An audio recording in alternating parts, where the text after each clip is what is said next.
காக்க வேண்டும் சுடலை மாட சாமியே காலமெல்லாம் காக்க. நமது மூவம்பட்டியில இப்பொழுது பூர்ணமஸ்கலாம்பிகா சமேத நமது பாலுடையார் அகிலார் மற்றும் பரிவாரமூர்த்தியின் மகாபிஷேக விழாவானது இன்றைய காலையில கணபதி ஹோமத்துடன் ஆரம்பமாகி மாலையில விக்னேஸ்வர பூஜை புண்ணியாகாசன பூஜை அதனை தொடர்ந்தாக முதலிலே வாஸ்து சாந்தி என்று சொல்லப்படக்கூடிய பூஜையானது நடைபெற்றது. அதாவது பொதுவாக வீடு கட்டுறோம் அப்படின்னா வாஸ்து பண்ணுவாங்க. இந்த மாதிரி ஆலயங்கள் எதுக்கு வாஸ்து பண்றோம் அப்படின்னா இந்த 12 வருடத்துக்கு ஒரு முறை கும்பாபிஷேகம் நடக்கும். இந்த 12 வருடத்துக்குள்ள என்ன ஒரு வாஸ்து தோஷங்களோ இருந்ததுன்னா பொதுவாக கோவிலில் பண்ற பூஜையெல்லாம் பொதுவான பூஜை, யாருக்கும் தனிப்பட்ட பூஜை இல்லை. நமது கிராமத்தை சார்ந்து நம்ம கிராமத்தோட எந்த ஒரு வாஸ்து தோஷங்களும் இல்லாமல் இருக்கணும்னு சொல்லிட்டு அந்த வாஸ்து பூஜையானது செய்யப்பட்டு அந்த கோவிலுக்கு முன்பு 64 கட்டங்கள் போட்டு இந்த 64 தேவர்களுக்கும் வாஸ்து வழி எல்லாம் கொடுத்து அந்த வாஸ்து பூஜை செய்து அதனை தொடர்ந்தாக இப்பொழுது நம்ம கோவிலை சுற்றியாக ஒரு 8 திக்கில் பூஜை பண்றாங்க. இது என்ன அப்படின்னா பிரவேச வழி அப்படின்னு சொல்லுவாங்க. அதாவது 8 திக்குகளிலே இருந்து துர்தேவதைகளுக்கு முதல்ல பூஜை பண்ணி அந்தந்த திக்கில் உள்ள துர்தேவதைகளுக்கு திருப்திப்படுத்தி இந்த தனியங்காலம் வழி கொடுத்து இந்த மாதிரி கும்பாபிஷேகம் நடக்கிறதுனால இந்த இடத்த விட்டு நீங்க அப்புறப்படுத்தி போயிடணும் அப்படின்னு சொல்லிட்டு அந்த துர்தேவதைக்கு தனியங்கா வழியெல்லாம் கொடுத்து அவர் இந்த இடத்த விட்டு அனுப்பிச்சுட்டு அந்த இடத்துல ஒரு மாலை போட்டு அதுக்கு கூட்டம் வந்துச்சு. அதுல இந்திராதி அக்னி என்று சொல்லப்படக்கூடிய நல்ல தேவதைகள் இந்திரன், அக்னி பகவான், யம பகவான், நிருதி, வருணன், வாயு, குபேரன், ஈசானன் சொல்லப்படக்கூடிய அனைத்து நல்ல தேவதைகளை ஆவாகனம் பூஜை செய்து இந்த கும்பாபிஷேகம் நடக்கிறதுனால இந்த நல்ல தெய்வங்கள்லாம் சுற்றி 8 பக்கம் இருந்து எந்தவித தடங்களும் எந்தவித இதுவும் இல்லாமல் காக்க வேண்டும் என்று சொல்லி பூஜை நடந்தது. இப்பொழுது கடைசி பைரவர் பூஜையானது இப்பொழுது நடைபெறப் போகின்றது. இதனை தொடர்ந்தாக நமது கும்பகலசங்களிலே தீர்த்தங்களாம் விடப்பட்டு அந்த கும்பகலசங்களில் சாமிய சக்தி இறக்கி அந்த கும்பகலசங்களை யாகசாலைக்கு கொண்டு வந்து சேர்த்து முதல் கால யாக பூஜைகளானது நடைபெறும். இப்பொழுது பைரவ பூஜையானது நடைபெறுகின்றது. அனந்தாதரமா, தர்மாதரமா, ஞானாதரமா, வைராக்கியாதரமா, ஈஸ்வராதரமா, ஈஸ்வர மங்களம் ஹே பைரவாசனாதரமா, பைரவமூர்த்ததே நமஹ, ரக்தவர்ணா உக்ரரூபாண ஜடா மகுடதாரிணः ஸ்வானவாஹன அக்னிரூபாண பைரவான் பாவரே குருஹோ ஓம் ஹா பைரவேभ्यो நமஹ ஆவாஹ்யம் பூஜ்யம் அர்க்யம் தத்வாம் பலிமாகாரம் ஓம் நமோ பகவத்யோ வசுதாதி பைரவேभ्यो ரக்தவர்ணேभ्यो ஜடா மகுடேभ्यो மகாபலபராக்கிரமேभ्यो क्रूडरूपेभ्यो स्वानवाहनेभ्यो महाभैरवेभ्यो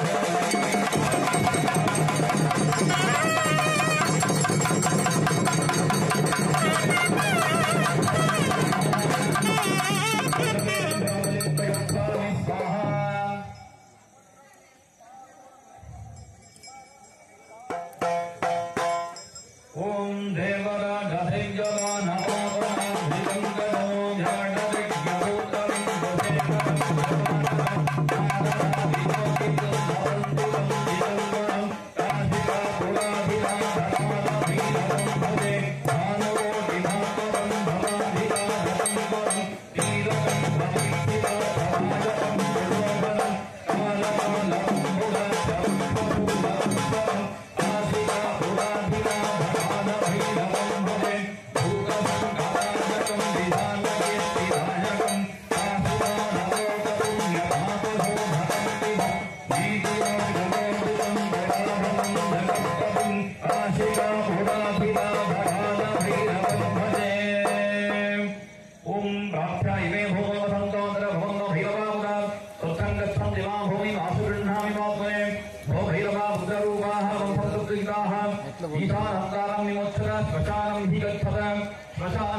ईश्वरमंगलमंध्ये ओम ईशानादनाय नमः ईशानमूर्तये नमः ईशानं ऋषभारूढं त्रिशूलं व्याळधारिणं शरच्चन्द्रपदाकारं चन्द्रमौलिन्द्रोचनम् अमीहान्द्रगारस्तस्तु भक्तरिं धियञ्जिन्त्वममादे होमहे बलम् उषारो यथा वेदाधामरस्पदे रक्षिता वाजुरलब्धस्पत्तरे ईशानाय नमः वाक्यं पूज्य अर्घ्यं दत्त्वा ईशानाय नमः धूपमाग्रावयामि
கையை கால